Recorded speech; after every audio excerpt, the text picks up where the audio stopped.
this off like a faucet. Did he have personality disorders? Absolutely. Was he a sexual deviant? Of course, but psychotic? Not even close.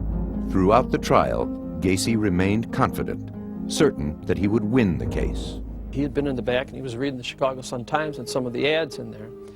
And he had torn out a page and he had circled a party, a St. Patrick's Day party, that was to be coming up. And he had the bailiff give it to me on the table and he said, "I'll see you there." But then, toward the end of the trial, there was testimony that the defense believed was a final blow against Gacy. At that time, there was a psychiatrist who testified that if he was found insane, he would be put out on the street because he could not be hospitalized against his will. That, obviously, no one in their right mind believed that this man was sane, but no one was willing to take the chance that he would be out on the street. The last dramatic argument came from William Kunkel.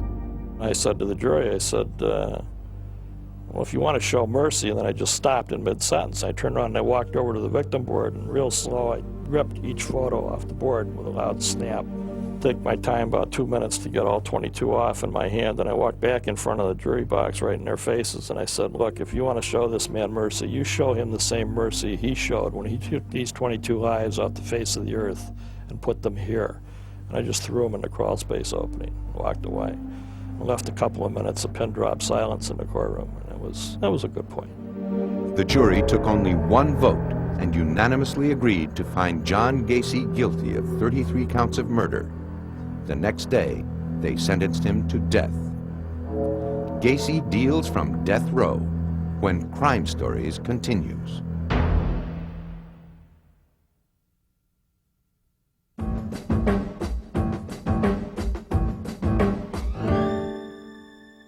Throughout the many years he spent in prison, convicted serial killer John Gacy had little trouble keeping busy.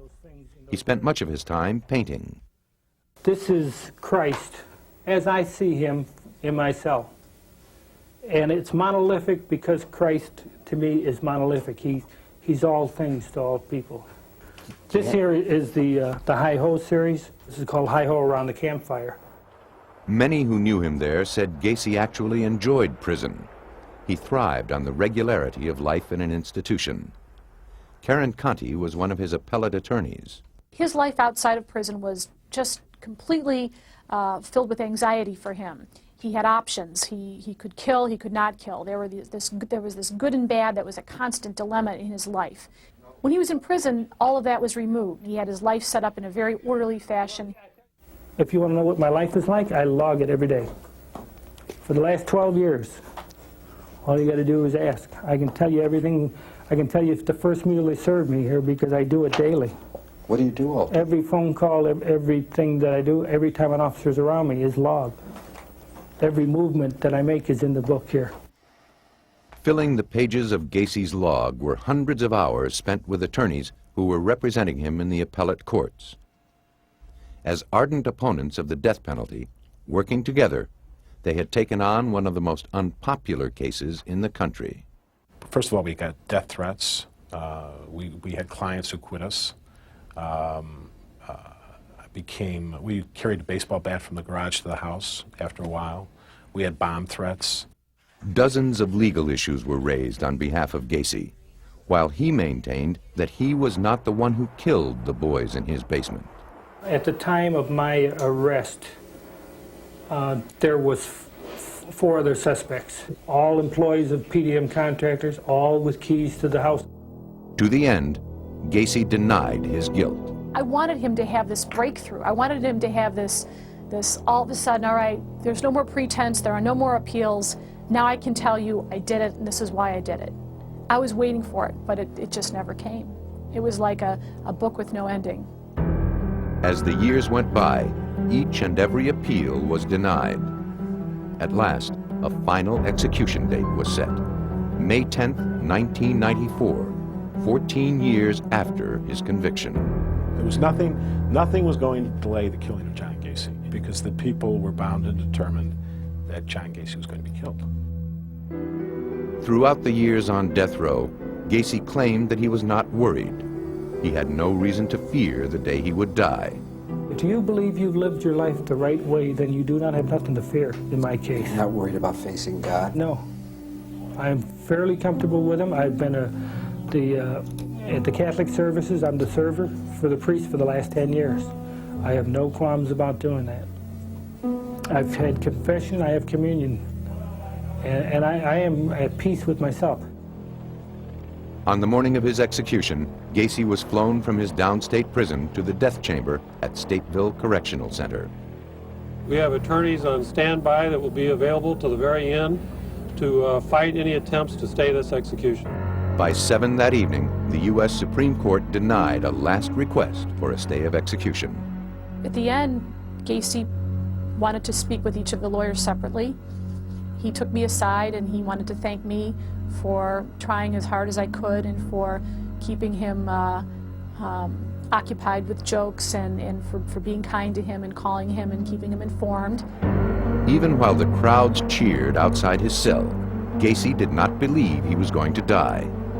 At about 11:15 on the night that Gacy was killed, one of us called up Gacy and said, "How are you doing?" And Gacy said, "You know what? Can this wait? Can I talk to you in a while?" And we said, "No, John, I can't wait. I mean, what do you mean a while?"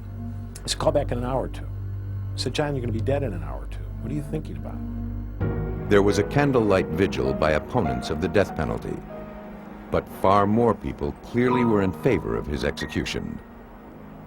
Just after midnight, with relatives of his victims watching on a television in the prison basement, Gacy was strapped to a gurney in the execution room.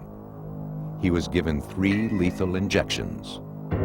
John Wayne Gacy was pronounced dead at 12:58 a.m. He got a much easier death than any of his victims. In my opinion, he got an easier death than he deserved. But the important thing is that he paid for his crimes with his life. A few months after Gacy's execution, a ceremony was organized. Relatives of the boys who were killed were invited to take a painting by Gacy and burn it. It was nothing more than a symbolic gesture, but for many, it seemed to fulfill a goal: to rid the world once and for all of the grisly horror that John Wayne Gacy had created. For obvious reasons, many people would prefer to forget John Wayne Gacy. But there is value, perhaps, in keeping the name of this brutal killer alive. The story of the outwardly friendly Gacy provides a timeless lesson that evil can take on many disguises. It may be your next-door neighbor, it may be a co-worker, or it may be the man dressed as a clown. For Crime Stories, I'm Richard Belzer.